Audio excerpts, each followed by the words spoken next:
কিন্তু আল্লাহ, এটা আল্লাহর কাছে সমান না। কামান আমানা বিল্লাহ, কোনটা কোনটা সমান না? কামান আমানা বিল্লাহ ওয়াল ইয়াউমিল আখিরি ওয়া জাহাদা ফি সাবিলি, তিনটি কথা পরপর বলা আছে, তাফসীর উল্লেখ করা হয়েছে। কামান আমানা বিল্লাহ, আল্লাহর প্রতি ঈমান, ওয়াল ইয়াউমিল আখির, পরকালের, যিনি আল্লাহর প্রতি ঈমান আনবেন তিনি পরকালের প্রতি বিশ্বাস না রাখলে আল্লাহর প্রতি ঈমান রাখতে পারবেন না।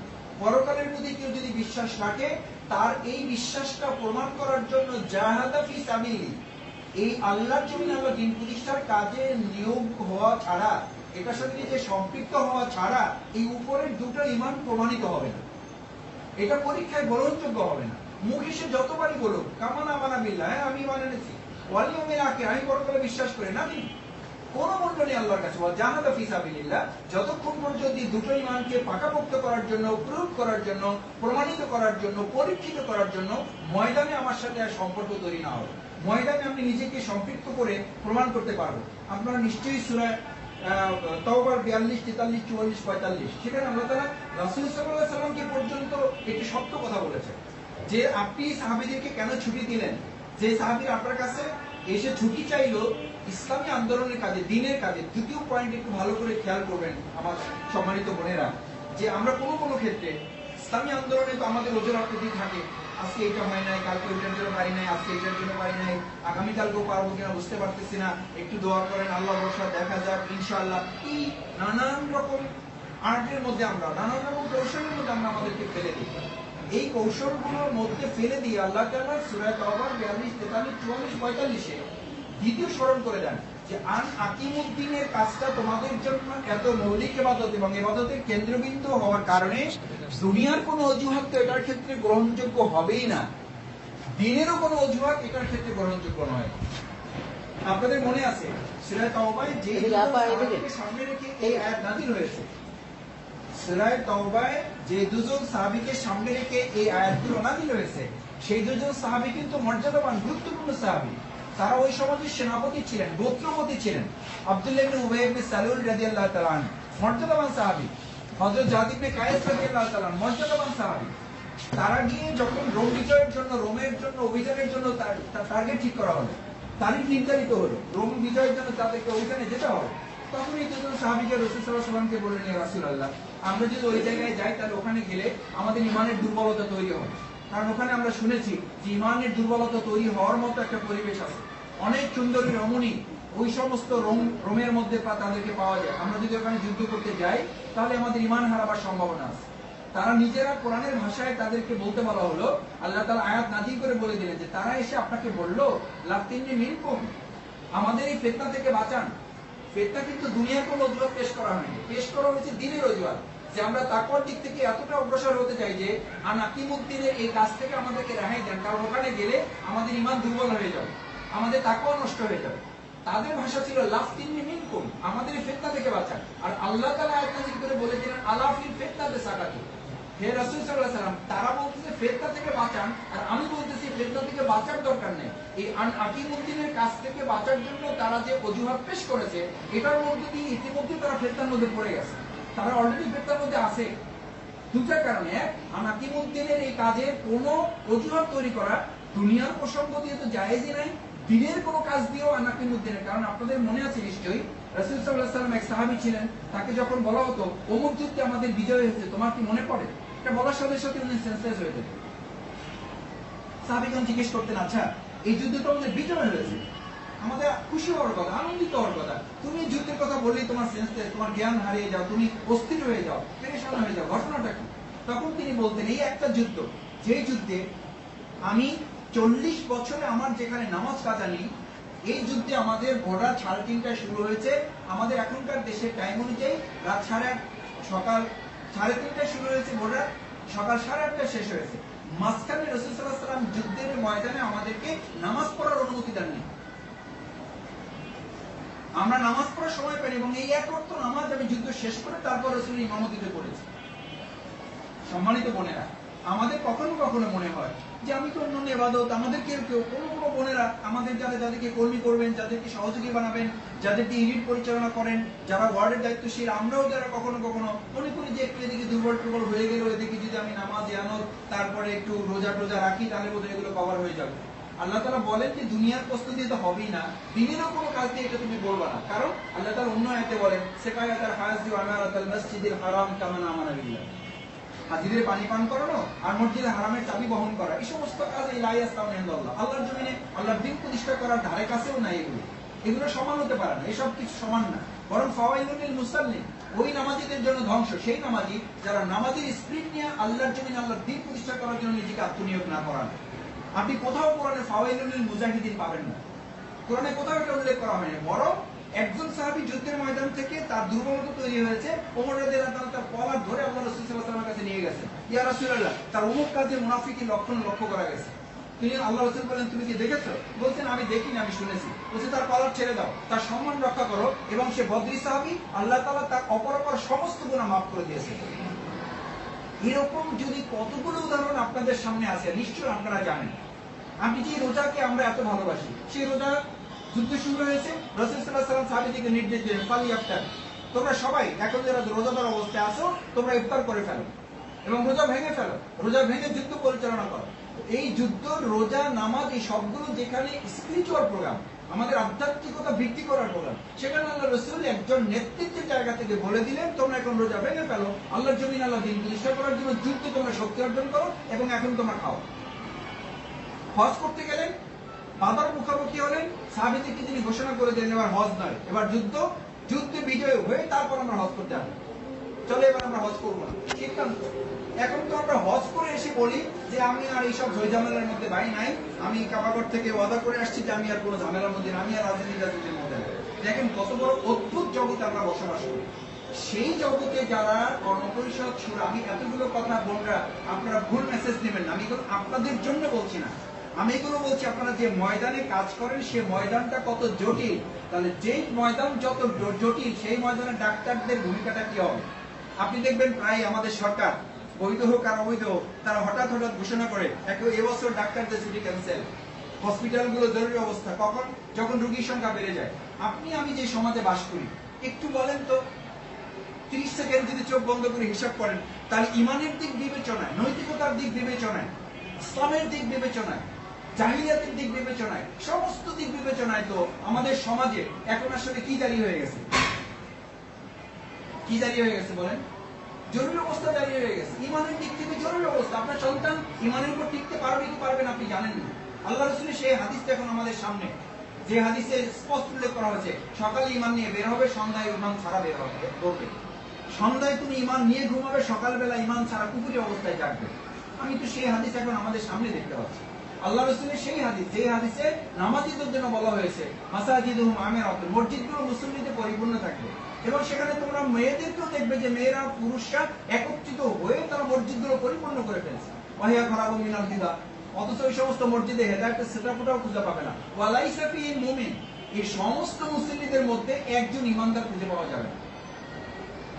তার মানে আমি আপনাকে বলছি যে সমাজে আমরা আপনারা দায়িত্ব পালন করছি, দায়িত্বশীল হিসেবে আল্লাহ তাআলা যাদেরকে দয়া করে কবুল করেছেন, তাদের অবস্থাটা অসম্ভব জরুরি পিরিয়ড, এমার্জেন্সি ডিক্লেয়ার আল্লাহর পক্ষ থেকে। এই এমার্জেন্সি ডিক্লেয়ার যখন হয়, তখন ডাক্তারদের, ইঞ্জিনিয়ারদের, সচিবদের, আমলা যারা থাকে, অন্য ডিসিদের, এসপিদের সবাই বলা হয় এখন প্রত্যেকের ছুটি ক্যান্সেল। আপনিও যে জমিনে বাস করেন, এই জমিনে আল্লাহ তাআলার পক্ষ থেকে ইমার্জেন্সি ডিক্লেয়ার। এই ইমার্জেন্সি ডিক্লেয়ার করা অবস্থায় আপনার সমস্ত ছুটি ক্যান্সেল করে দেন, আপনার অবসরটুকু ক্যান্সেল করে দেন, আপনার আনন্দ বিনোদনের সময়টুকু একটু কমাই নিয়ে আসেন। যে সময়টুকু একটু আপনি অযথা অন্যদিকে চলে যাচ্ছে বলে মনে করেন, সেই সময়টুকু একটু কাটছাট করেন। আর কতটুকু সময় বের করা যায়, এই সময়টুকু বের করার উপরে ডিপেন্ড করতেছে আমরা আমাদের দায়িত্বটুকু কতটুকু আঞ্জাম দেওয়ার জন্য আমরা ময়দানে সময় দিতে পারবো। আমি প্রথমে আপনাদেরকে যে কথাটা বলেছি, নাম্বার 1 হচ্ছে আকিমুদ্দিন হচ্ছে একটি মৌলিক ইবাদত। নাম্বার 2 হচ্ছে এই মৌলিক ইবাদতের ক্ষেত্রে দুনিয়ার কোনো ওজর যেমন পেশ করা যায় না, দিনেরও কোনো ওজর পেশ করে আকিমুদ্দিনের কাছ থেকে রুখসত পাওয়ার সুযোগ থাকে না। কারণ ওই সাহাবীরা যদি সুযোগ পেতেন, রাসূল সাল্লাল্লাহু আলাইহি ওয়াসাল্লামকে আল্লাহ তাআলা বললেন লিমা আজিনতা লাহুম, হে মুহাম্মদ আপনি কেন ছুটি দিলেন তাদেরকে? হাত্তা ইয়াতাবায়্যানা লাকাল্লাযিনা সাদাকু ওয়া তাআলামাল কাযিবিন।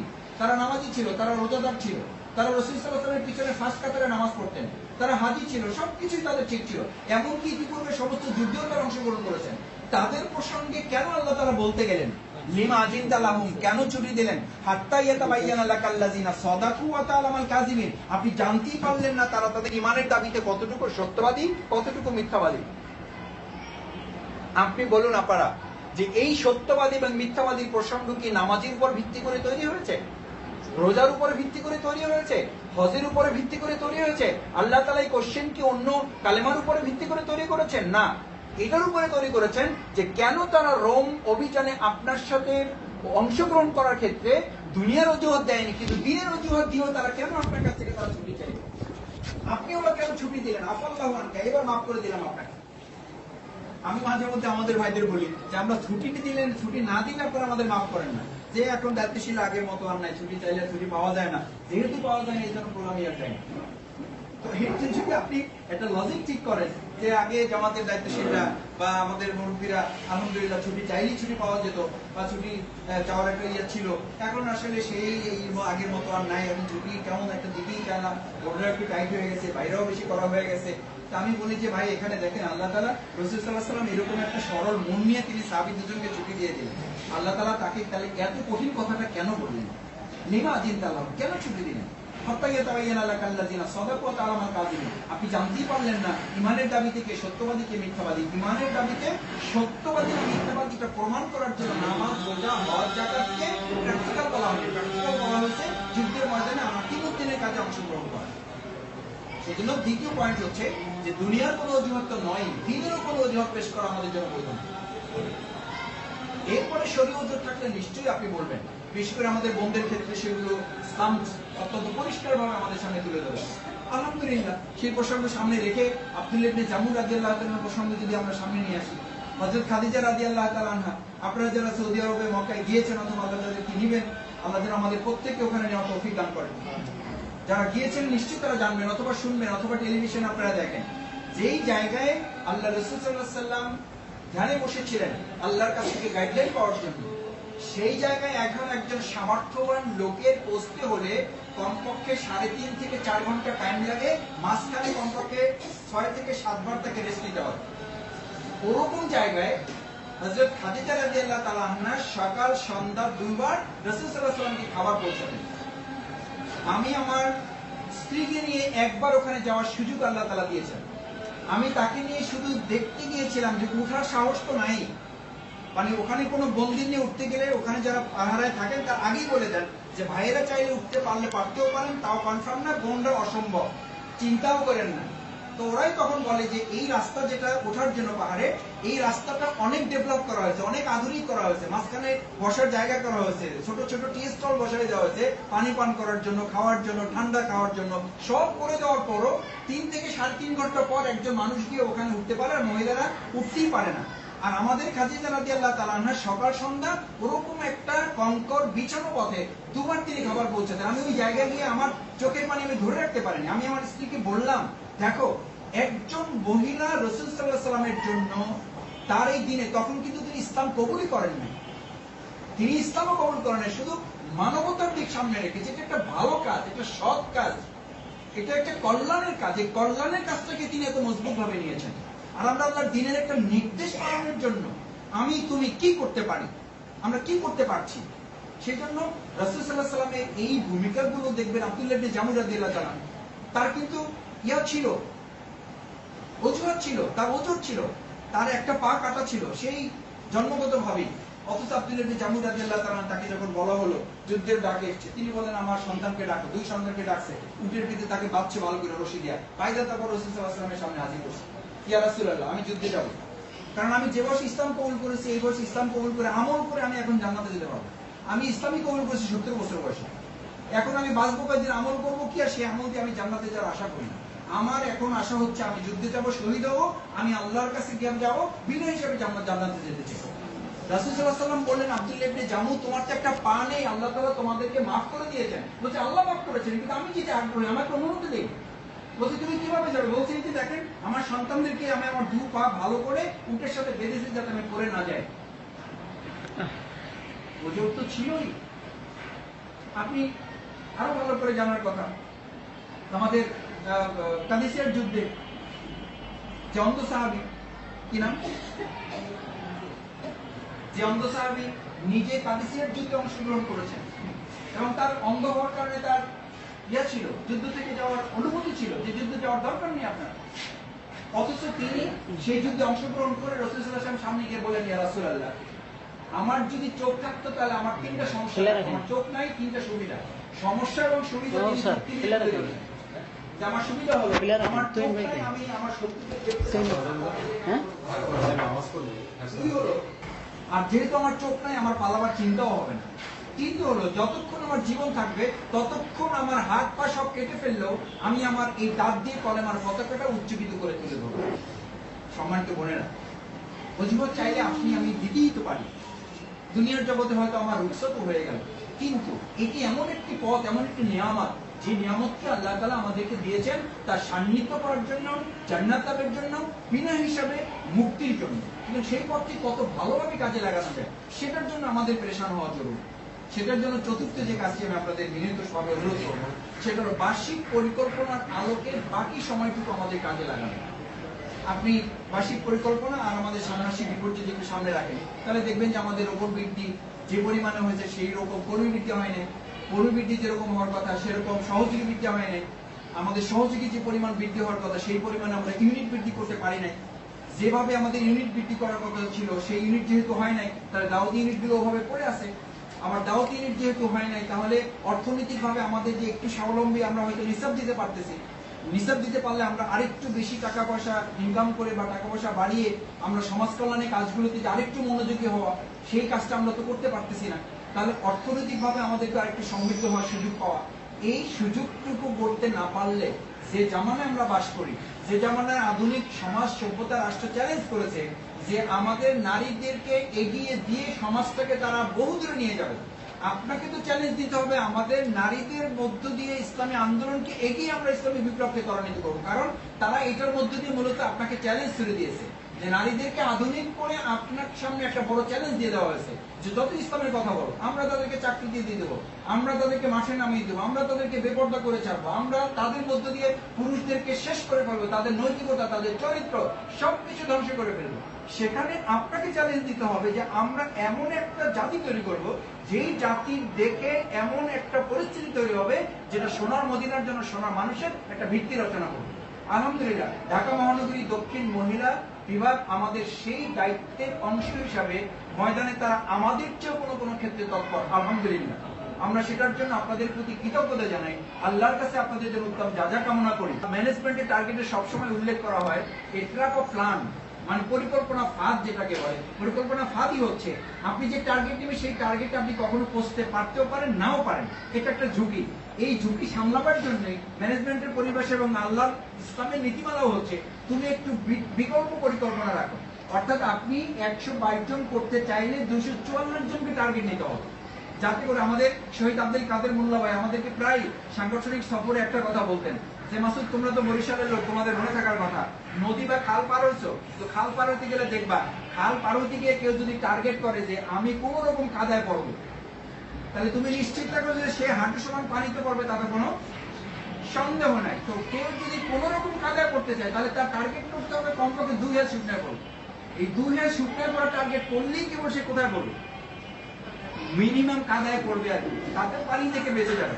এখন আপনি যদি 122 জন করতে গিয়ে 122 জনের টার্গেট দেন, দেখবেন যে কেউ বলবে উনি তো এলাকায় পাই নাই, ওনারে দিচ্ছিলাম হারাই গেছে, ওনারে দিচ্ছিলাম রিপোর্ট রাখে নাই, ওনারে দিচ্ছিলাম উনি তো রিপোর্ট নিয়ে আসতে পারে নাই, ওনারে দিচ্ছিলাম উনি তো অসুস্থ হয়ে গেছে, ওনারে দিচ্ছিলাম ওনার হাজবেন্ডকে নিষেধ করে দিয়েছে। এইরকম করে করে করে করে দেখবেন যে একটা অংশ কোনো না কোনো আপনি বাছাই হয়ে যাবে। ওই যে প্রফেসর মরহুম গোলাম আজম স্যার সবসময় বলেন ইসলামী আন্দোলনে দুটো প্রক্রিয়া সবসময় চলমান, একটা হলো বাছাই আর একটা হলো ছাঁটাই। যেহেতু বাছাই থাকবে সেহেতু ছাঁটাই থাকবে, সুতরাং আপনাকে কিন্তু এই ছাঁটাইয়ের হিসাব সামনে রেখেই আপনার বাছাই প্রক্রিয়াটা আপনাকে প্রবৃদ্ধি বা সমৃদ্ধির দিকে আগায় নিতে হবে।